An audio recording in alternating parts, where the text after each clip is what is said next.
뜻을 이루시기 위해서 하나님이 창세전에 우리를 선택하셨다는 의미예요. 그러니까 누구는 구원하시고 누구는 구원을 안 하셨다 이 뜻이 아니라 기억나시죠? 그래서 우리가 이 자리에 있는 건 하나님 어떤 계획과 뜻이 있는 거예요. 그래서 우리가 주일만 와서 예배 드리고 이것도 감사한 일이지만 우리를 부르신 목적이 있을 거 아닙니까? 그 목적을 하나님과의 관계 속에서 찾고 또 인생을 살아가면서 예수님, 하나님 우리를 부르실 때까지 그 사명을 감당하셔야 된다는 거예요. 그게 바로 우리가 예수를 믿는 목적이 되어야 됩니다. 그러면 사람들은 그럴 거예요. 아, 내가 예수 믿은 건 내가 똑똑해서 잘나서 그런 분도 있잖아요. 그렇죠?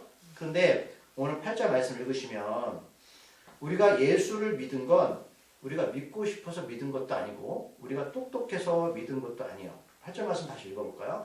이는 그가 모든 지혜와 총명을 우리에게 넘치게 하사. 아멘.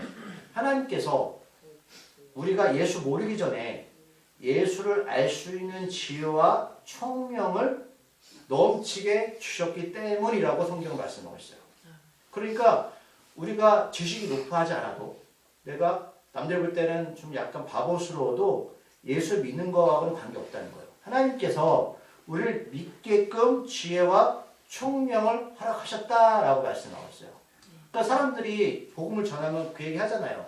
예수님이 당신의 죄 때문에 2000년에 십자가에 죽고 부활하셨습니다 말씀하면 사람들이 아멘하고 믿어요? 안 믿죠? 왜? 그거는 현실적이지 않고 바보스러운 거죠. 한 번도 본 적이 없는 그 예수란 존재가 언제 날 위해 죽었냐.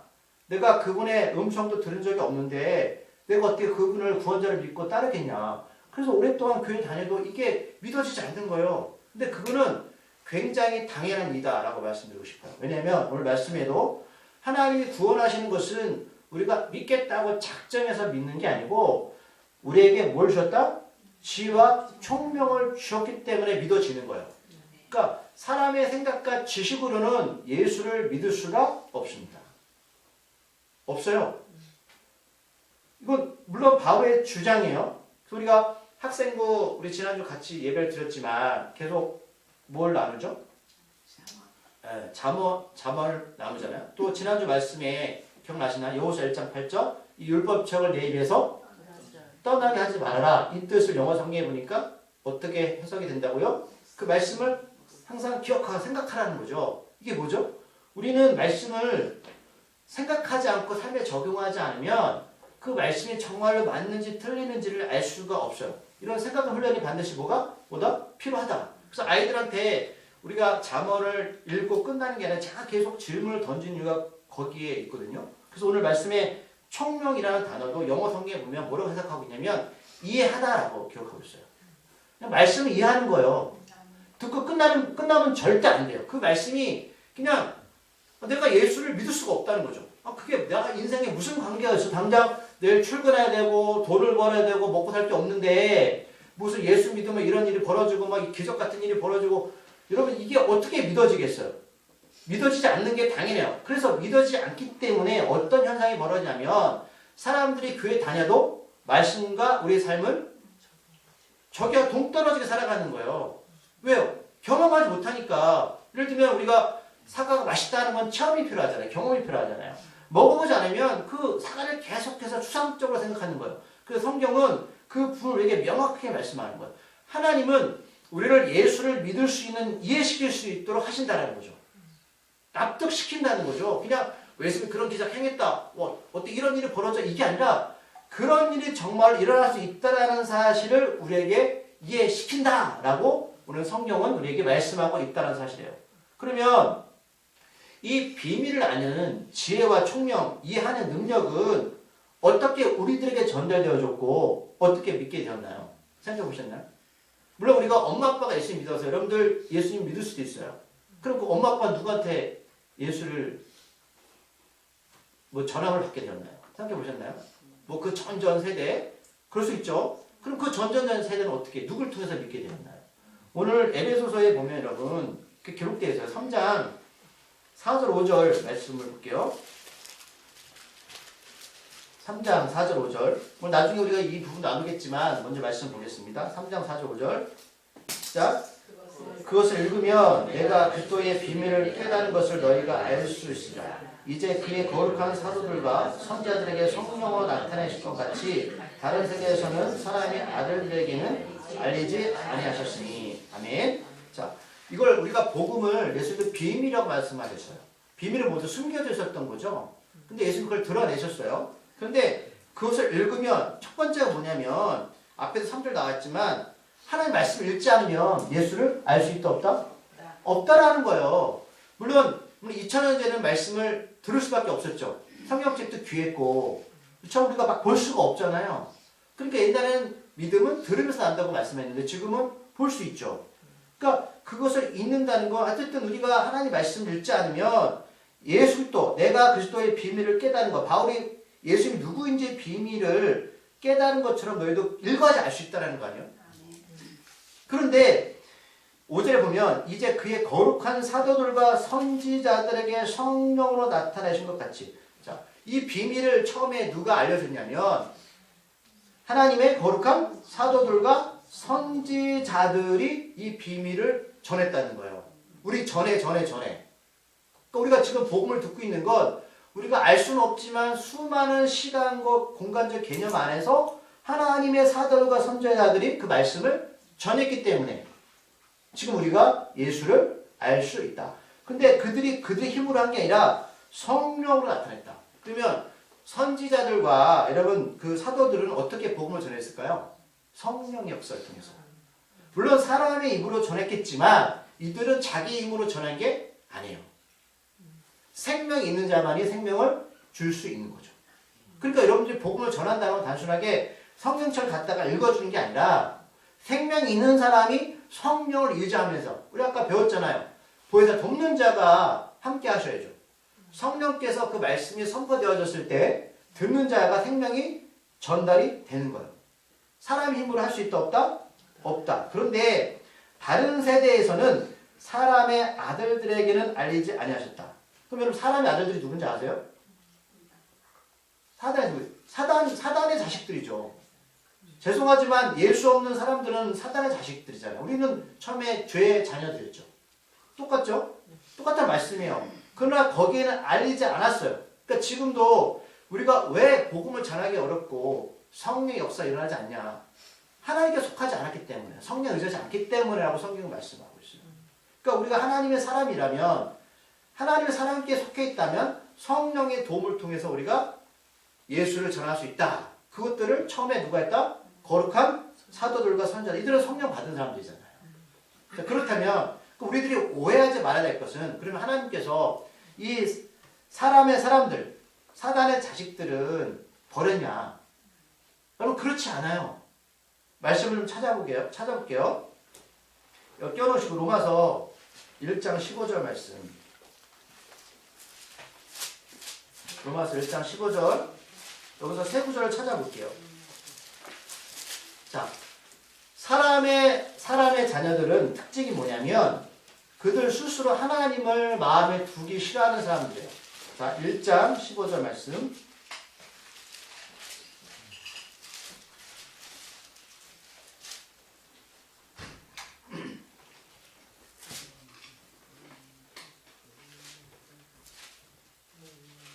찾아볼게요. 로마서 1장 15절 찾았습니까? 네. 자, 우리 다 함께 하나님의 말씀을 읽어보겠습니다. 시작. 여러분 나는 할 수 있는 대로 로마에 있는 너희에게도 복음 전하기를 원한다. 아멘. 바울은 끊임없이 로마에 있는 하나님이 사람이 아닌 사람들, 사단의 자식들에게도 계속 어떻게요? 복음을 전하기를 원했어요. 자, 또 찾아볼게요. 1장 28절. 그런데 이들의 특징이 있어요. 이 특징이 뭐냐면 1장 28절 읽어볼게요. 시작. 또한 그들이 마음에 하나님 두기를 싫어하며 하나님께서 그들을 그 상실한 마음대로 내버려 두사 합당하지 못한 일을 하게 하셨으니. 아멘. 이제 이 부분에 그 전에는 가장 이들의 특징이 뭐냐면 동성애가 나오는데, 이거는 동성애는 가장 악한 것 중에 최악의 악이에요. 우리가 성경에 봤지만 소돔과 고모라가 왜 멸망을 당했죠? 동성애였죠. 지금 이게 굉장히 팽배하잖아요. 성적인 타락. 그런데 자, 그들의 특징이 뭐죠? 마음에 하나님을 두기 싫어합니다. 그러니까 왜 하나님 마음에 두기 싫어해요? 그래서 하나님께서 그들을 그 마음 그대로 내버려 두셨어요. 두게 하셔서 합당하지 못한 일을 하게 하셨습니다. 그 밑에 쭉 나와요. 29절에 어떤 우리가 잘한 여러 가지 일들. 그러니까 하나님의 성령의 역사가 이를 반대잖아요. 그러니까 사람들은 하나님을 두기 싫어하는 건 여러분 그거는 당연한 거예요. 하나님과 떠난 사람들은 그 일을 추앙하고 그걸 원해요. 그게 즐거워요. 그게 행복해요. 근데 제가 오늘 제목에 교회에서 세상을 왜 회복시켜야 되는가? 이게 무슨 의미가 연관이 될까? 여러분 그런 고민을 하셨을 거예요. 하셨나요? 근데 나중에 보시면 이게 이해가 돼요. 회복. 예수를 믿는 건 여러분 내가 예수만 믿고 천국 가자 이런 의미가 아니라 결국 하나님 마음에 두기 싫어하는 사람들이 이 땅에서 살아가는 그 삶은 결코 행복하지 않습니다. 그리고 그것을 추구하는 내가 추구하는 일들이 내가 살아가면서 내가 원하지 않는 방향으로 가요. 그리고 결국 그게 아픔으로 오고 상처가 오고 어떻게 망가지고 오는 경우가 있어요. 나중에 점점 이게 정리가 되실 거예요. 자, 또한 그들은 특징이 뭐냐고요? 하나님 마음에 두기 싫어요. 32절. 1장 32절 말씀 시작. 그들이 이 같은 일을 행하는 자는 사형에 해당한다고 하나님께서 정하심을 알고도 자기들만 하나일 뿐만 아니라 또한 그런 일을 행하는 자들을 옳다 하느니라. 이거는 죽는 거야 라고 본인도 안 돼요. 이건 잘못된 거야 안 돼요. 그런데 이 사람들이 내가 잘못된 길을 가고 있어 라고 알면 주위 사람들한테 그 길 가지 마 이렇게 하는 게 아니고 어떻게 말한다고요? 너 맞아. 그 잘못된 길을 가는 사람한테도 너 그게 맞다고 자꾸 이렇게 부추긴다는 거죠. 그러니까 그런 사람들끼리 모이면 여러분 이거는 패망이에요. 하나님을 마음에 두기도 싫어하고 그것이 마치 옳은 것처럼 이게 잘못된 길을 가는 걸 알면서도 맞다라고 서로 막 호응하는 거죠. 그래서 왜 사람들은 악한 일을 도모할까요? 이것 때문에 그런 거예요. 악한 말을 하고 사람들을 어떻게 해요? 비난하고 나오잖아요. 이런 일들의 특징이 뭐냐? 하나님을 마음에 두기 싫어하기 때문에. 그럼 이런 사람들이 나중에 가정을 꾸리고 또 사회에서 어떤 역할을 할까요? 답은 나오죠. 그래서 하나님은 이 창세전에 자기가 택하신 하나님의 사람들을 통해서 이 구원의 비밀을 통해서 회복하기를 바라신다는 거예요. 단순하게 예수만 믿고 구원받아 이게 아니라는 거죠. 아까 다시 넘어가서 자 그러면 1장 9절에 보면 하나님께서는 그 성령의 구원의 비밀을 통해서 우리에게 이렇게 말씀하셨어요. 1장 9절 에베소서 말씀 읽어보겠습니다. 그 뜻의 비밀을 우리에게 알리시는 것이요 그의 기뻐하심을 따라 그리스도 안에서 때가 찬 경륜을 위하여 예정하신 것이니. 아멘. 자, 그 뜻의 비밀. 이건 비밀이죠. 우리에게만 알리셨어요. 창세전에 하나님께서 예정하신 그러니까 구원하셔서 하나님을 하려고 하는 사람들한테만 알려줬다는 거예요. 모든 사람한테 알려준 게 아니에요. 그래서 이 신비한 구원의 길을 오직 예수 안에서만 허락하셨다는 거예요. 예수 안에서만. 이런 아주 간단하고 쉬운 진리인데 절대로 이거는 성령의 도움 없이는 깨달을 수 있다 없다? 없다는 사실이에요.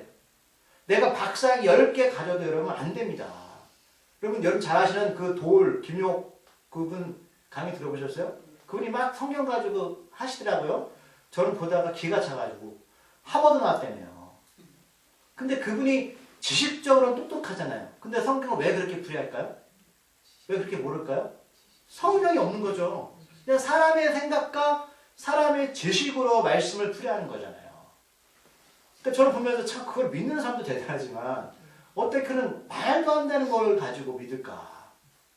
라는 걸 경험하게 됐어요. 그래서 우리가 이걸 뭐라고 부른다? 비밀이라고 부르는 비밀. 성령의 도움 없이는 알 수 있다 없다? 없다. 그래서 사람들이 못 믿는 거죠. 예수 이야기하면 못 믿을 수밖에 없는 거죠. 그게 무슨 나를 구원하시고 내가 살아가는데 무슨 도움이 되냐. 그 사람들은 자기의 방식과 자기의 옳음대로 살아가는 거잖아요. 맞잖아요. 하나님 마음에 두기 싫어하니까. 그러면 하나님께서는 이 예수님의 비밀을 통해서 무엇을 우리에게 원하실까? 우리들이 뭐 구원받고 죽음을 이기는 삶? 그런데 이런 말씀 드리면 굉장히 멀게만 느껴지잖아요. 특히 젊은이들은 한 70년 더 살 텐데 지금 의학이 발달돼서 한 120년 살 건데 내가 언제 죽을지도 모르는데 내가 뭐 그때만 바라고 예수 믿을 거냐. 그렇게 반할까 안 할까요? 하죠. 그래서 안 믿어지니까 어떤 분들은 죽기 전에 예수 믿겠다라는 분도 있는 거죠. 그러니까 우리가 복음 전할 때 이렇게 말하는 거예요. 여러분 뭐 구원받는다 이렇게 하면 사람들이 막 굉장히 멀게만 느껴지는 사실이죠. 그러나 성경은 그렇게만 말하고 있지 않는 거예요. 그러니까 예수님께서는 이미 천국이 시작되었다라고 말씀하셨잖아요. 우리는 천국은 언제 시작돼요? 지금인데 자꾸만 죽음 이유만 생각하잖아요. 그러니까 사람들이 생각하는 천국은 당연히 부족함도 없고 아픔도 없고 그래야지만 지금 살아가는 내 인생은 아픔도 있고 상처도 있으니까 이건 해결할 수 없어 이렇게 말하죠. 그래서 우리가 장막을 벗어던져야지 이것이 다 해결될 수 있다 없다 그렇게만 믿고 있으니까 멀게만 해석되는 거죠.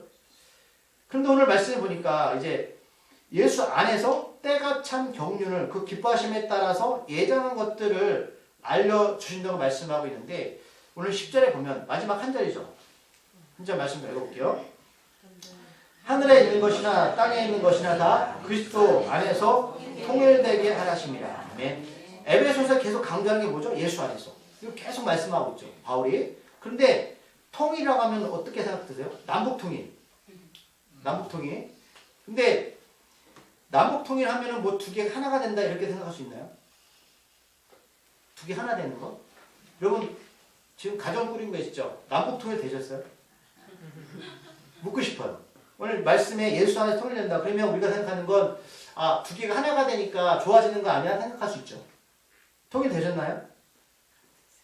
안 되죠? 될 것 같으세요? 안 된다니까요. 그럼 이게 무슨 의미일까요? 그러면 살아온 사람들의 생각도 다르고 성격 다른 거 맞아요? 우리 교회는 하나가 됐나요? 잘 안 되죠? 그럼 우리가 노력이 부족해서? 사랑이 부족해서 그렇게 말하는 분도 있어요. 근데 그러면 한쪽으로 치우치는 통일이 좋아요? 저 집사님, 권사님 보면은 사랑이 많은 것 같아요.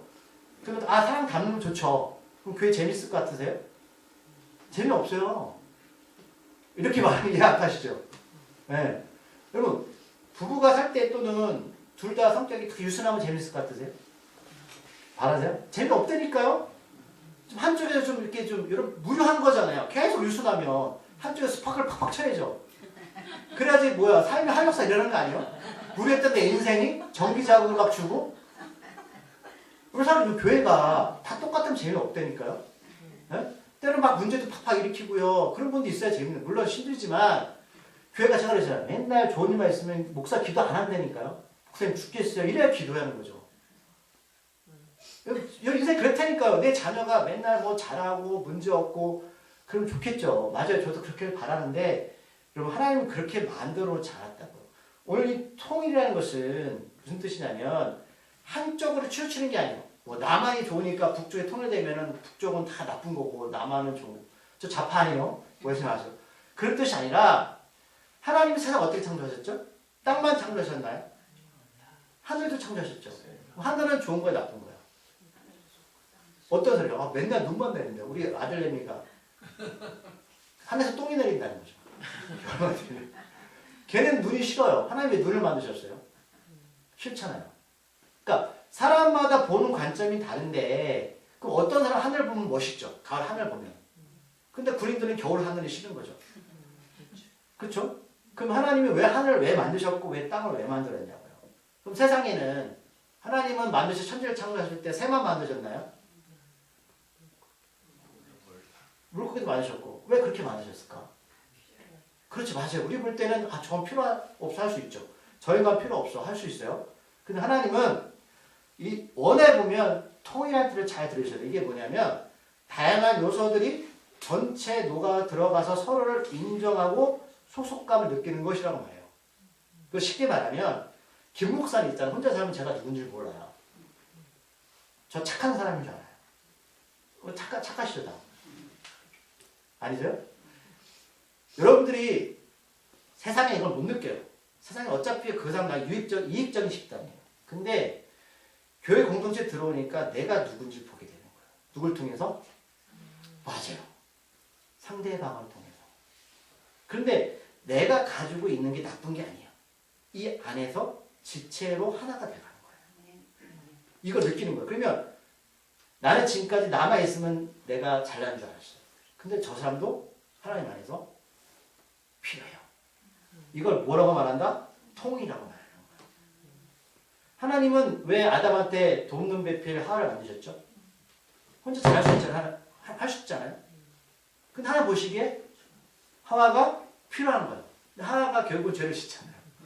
하나님 보시기에는 이 모든 것들이 이걸 뭐라고 하면 생태계를 유지하기 위해서는 필요한 거예요.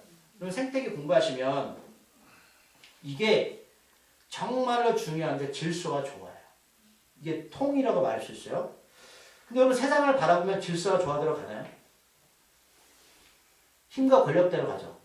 자, 가정도 마찬가지예요. 우리가 예수를 모르면 외분자 일은 아니면 예수를 모르는 사람끼리 만나잖아요. 권력지향적이에요. 여자가 힘이 세면 남자가 죽어요. 남자가 힘이 세면 여자가 죽어요. 둘 힘이 세면 이혼하는 거죠. 너무 단순해요. 세상의 모든 것은 질서와 조화가 아니라 권력지향적이다라는 거예요. 부모가 자녀를 권력지향적으로 바라보잖아요. 어떻게 될까요? 애들 뛰쳐나가요. 또 자녀가 부모를 상대로 권력지향적으로 하면 엄마 아빠가 상처받는 거예요. 그러니까 여러분 예수 믿는 건 단순히 믿고만 천국 가는 게 아니라 이걸 하나님의 생태계 안에 다 집어넣었어요. 이 생태계가 무너지면 질서와 조화가 무너지면 어떻게 된다고요? 아파요. 그럼 나는 자연이다 보세요. 남자를 좋아하죠. 근데 그런 분들 있잖아요. 제가 유튜브 보면 요즘은 유학적으로 아예 결정이 났어요. 항암하고 자르면 이게 다시 뭐요? 다시 보자요. 그죠? 재발하죠. 그걸로 치료가 안 된대요. 그래서 요즘 사람들이 어디로 가요? 산으로 가죠. 산에 가서 뭐예요? 그렇죠. 좋은 공기 마시고 좋은 물 마시고 땅에서 난 그죠? 그런 햄버거 먹지 않고 라면 먹지 않고 그런 음식 먹잖아요. 근데 정말 치유가 되죠. 치유가 되죠. 왜 치유가 돼요? 생각해 보셨어요? 하나님 우리를 뭘로 만드셨죠? 흙으로 만드셨죠. 흙으로 돌아가는 거죠.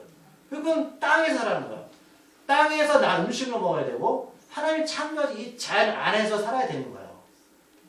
그래 건강하게 사는 거거든요. 다른 게 없단 말이에요. 그럼 자연이 저절로 생겼나요? 하나님이 그렇게 만드신 거잖아요. 그 자연 안에 사람이 살아갈 수 있는 회복할 수 있는 모든 질서와 조화를 만들어 놓으신 거죠. 그걸 누가 깼죠? 사람이 깼죠. 권력으로 깬 거잖아요. 다스려라. 그게 우리가 막 힘으로 억압하는 게 아니라 질서와 조화로 살아가는 거거든요. 근데 그게 깨지니까 사람한테 뭐가 왔어요? 병이 오고 아픔이 오고 상처하고 가정이 깨지고 부모와 자식 간에 무너지고. 여러분 이거는 성경적이에요. 우리가 생태계를 보면 생태계를 보세요. 호랑이가 배고프지 않는데 짐승을 잡는 거 보셨어요? 힘세잖아요. 왜 그렇게 안 하죠? 하나님이 그 프로그램 하나 만들어 보셨어요. 너희는 생태계를 유지할 수 있는 만큼만 해. 근데 우리 어떻게 살아요? 통장에 막 돈이 10억 있으면. 그렇죠? 생태계가 무너진 거죠. 질서와 조화가 뭐죠? 흘려보내라. 나눠라. 네가 사는 거야. 행복한 거. 그래서 많은 사람들이 나누니까 행복해라고 말하잖아요. 제가 유퀴즈라는 프로를 봤는데 어르신인데 42년 동안 옷을 입고 계세요. 그분이 1,400억을 기부하셨거든요. 차가 하도 오래돼가지고 흰 연기가 풀면 안 돼요. 근데 그 유재석 씨가 물어봤어요. 아니 그 정도면 차를 바꾸셔야죠. 그랬더니 이 어르신이 뭐라고 대답하는지 아세요? 아, 내일 죽을지도 모르는데 왜 바꿔야 되냐고. 우리가 하나님이 주신 이 생태계를 유지하려면 질서와 조화가 필요하다는 거예요. 사람들이 아프면 산도 들어가면 살아요. 음식을 바꾸면 살아요. 이거는 하나님이 이 땅을 그렇게 만드신 거예요. 그런데 사람들이 그걸 다 망가뜨렸어요. 우리는 풍족한데 가정이 깨지고 왜 사람들의 관계가 다 깨졌냐. 물질이 없어서? 아니 옛날에 왜 더 좋았어요? 물질 부족했잖아요. 서로 음식 나눠 먹고 이웃 간에 정이 있었죠. 지금 없잖아요. 그러니까 권력지향적. 하나님의 사랑이 아니라 세상의 사람들이 이 땅을 이렇게 만들어 버린 거예요. 이랬던 사람들이 술 먹고 횡패 부르던 사람들이 예수 믿고 다니까 술 왜 끊어요? 그거 좋은 거? 그 생각 안에 들어온 거잖아요. 하나님이 가정을 소중하게 생각하신다. 뭐가 바꿔진 거예요? 그래 마음과 생각이 바뀌어진 거예요. 가치관이. 그 사람들은 내가 다시 말씀드리지만 내가 지금 부부의 어려움, 가족과의 어려움, 사랑과 어려움이 어디로부터 출발했을까? 하나님과의 관계예요. 하나님 우리를 어떻게 만드셨다고? 질서와 조화를 만드신 거예요. 질서와 조화가 뭐죠?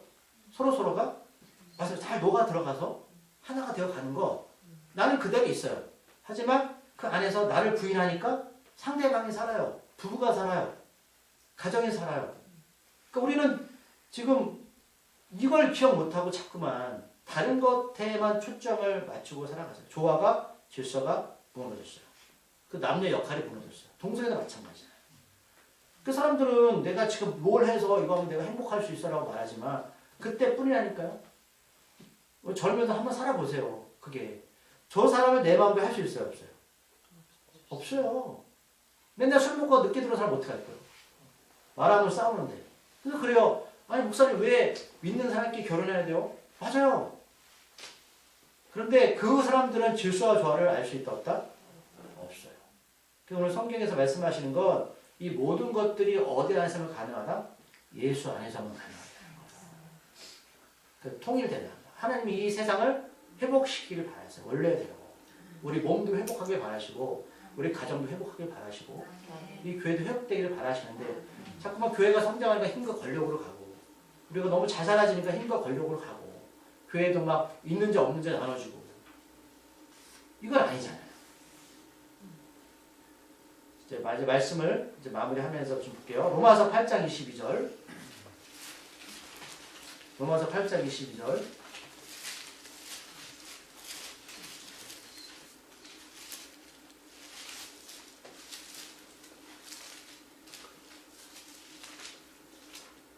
로마서 8장 22절. 하셨나요?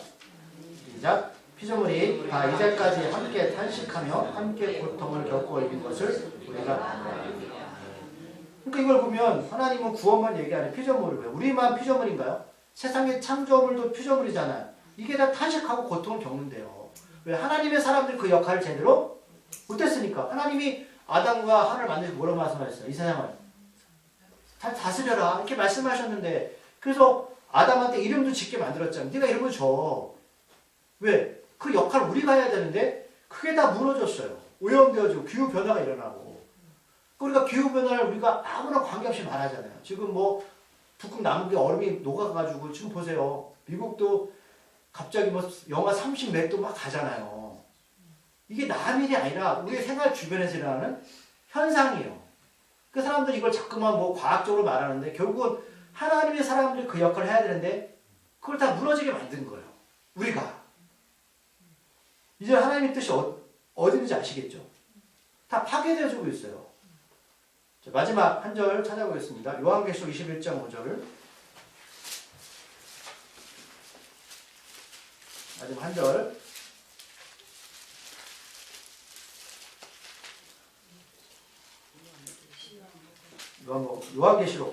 요한계시록 21장 5절. 새하늘과 새 땅이라고 해서 예수님이 이제 재림하시고 어떻게 하실지에 대해서 말씀하시는 거죠. 자, 요한계시록 21장 5절 찾으셨나요? 읽어볼게요. 시작. 보좌에 앉으신 이가 이르시되 보라 내가 만물을 새롭게 하라 하시고 또 이르시되 이 말은 신실하고 참되니 기록하라 하시고. 아멘. 아니 왜 예수님은 이 땅에 다시 오실 때 만물을 새롭게 하신다고 했을까? 이 세상을 하나님이 이제 완전하게 하나님 만드신 그 형상대로 만드신다는 거잖아요. 오직 누구 안에서만? 예수 안에서. 그럼 우리는 예수 오실 때까지만 기다려야 돼요. 이걸 포기하고 막 가정이 파괴되고 어떤 분들은 막 술로 망가지고 어떤 마약으로 망가지고 요즘 마약의 문제가 크대요. 중고등학생도 한대요. 그 가격이 내려가고 있잖아요. 막 인터넷에서 구입한단 말이에요. 우리 자녀가 마약할 줄 어떡해요? 아무도 모르는 거예요. 저도 자신 못해요. 우리 자녀가 또는 우리 자녀가 누구 때문에 망가질 수 있잖아요. 어떤 사람들 때문에. 그 성경은 답을 딱 주고 있어요. 예수님만이 만물을 회복시킨다. 왜? 하나님이 세상을 창조하셨으니 창조자가 회복시키시겠죠. 근데 그 창조의 역할을 지금 누가 해야 된다? 우리가 하나님 형상대로 지은 건 우리가 그 역할을 작은 것부터 하는 거잖아요. 가정에서부터 부모와 자녀의 관계에서부터 우리 이웃과의 관계에서부터 그게 사랑이거든요. 근데 그걸 모르니까 내가 파괴하고 있어요. 막. 내가 욕심 부리고 정욕대로 욕망대로 살아가고 누구에게 상처만 주고 아픔만 주고 하나님 그 성격을 하나님의 복음을 전하는 사람을 만드셨는데 그건 잘못된 길을 가는 거잖아요. 그렇죠? 우리가 계속 에베소를 배우고 있지만 이 에베소서 안에는 교회 역할이 굉장히 많다고 말씀하고 있죠. 그래서 교회가 왜 자연보호에 앞서야 되고 왜 교회가 왜 아픈 사람들을 앞서야 되고 여기 안에 들어가 있는 거 아니겠어요? 그래서 교회에서 세상을 왜 회복시켜야 하는가? 하나님 명입니다. 그게 만드신 건데 우리는 거의 뜻에 따라서 살아가는 거죠. 그럼 우리 건강하게 살아갈 수 있어요. 술 먹지만 담배 먹지만 왜? 건강 때문에. 단순하게 뭐 다른 거 없잖아요. 우리가 그래서 교회의 역할이 크다. 여러분들 작게는 가정에서 크게는 이웃에게 그런 역할을 하면 우리가 천국 가기 전에도 이것을 맛볼 수 있다 없다? 있다라는 거죠. 우리 젊은이도 행복한 거예요. 그런 아내 남편 만나고 그런 자녀를 교육시키고 우리 공동체에 살면 그게 삶에 이 영향이 되는 거거든요. 근데 이거를 인지 못하는 거죠. 그냥 단순히 예수 믿으면 뭐 죽고서만 천국 간다 이렇게 생각하니까 신앙생활 어렵고 힘들고 내가 살아가는 건 내 노력으로만 다 될 줄 알고 그러다 어려운 겪는 사람들이 한둘이 아니에요. 예수 안에서만 가능하다. 그래서 여기 계신 분 중에 우리 엄마 아빠 예수 믿고 있다면 정말 행복한 자녀들이에요. 우리 벌써 그게 다 기본이 돼 있죠. 그렇죠? 자, 기도하시겠습니다. 오늘도 역사하시는 하나님 감사합니다. 우리 사랑하는 교우들 회복시키는 사람이 되게 하여 주시옵소서. 오직 예수 안에서만 질서와 조화로 갈 수가 있습니다. 하나님은 우리를 하나님의 성품들을 만드셨고 하나님께서 우리를 원하신 창세제 선택하셔서 자신의 일을 우리들에게 맡기셨으니 우리는 그 일을 감당하기를 소망합니다. 깨진 가정도 예수 안에서 회복이 가능합니다. 알코올 중독도 예수 안에서 회복이 가능합니다. 무너진 또 부모와 자녀의 가정도 예수 안에서 가능하고 무너진 생태계도 예수 안에서 회복이 가능하다면 그것이 바로 하나님의 사랑을 경험할 수 있는 아주 좋은 기회입니다. 이제 우리가 예수만 믿으면 천국 간다라는 그런 추상적인 신앙생활이 아니라 오늘 말씀 가운데 임한 것처럼 이 땅에서 이미 천국이 시작되었으니 그 천국의 삶을 맛보는 자 되게 하여 주시옵소서. 예수님의 이름으로 기도드립니다.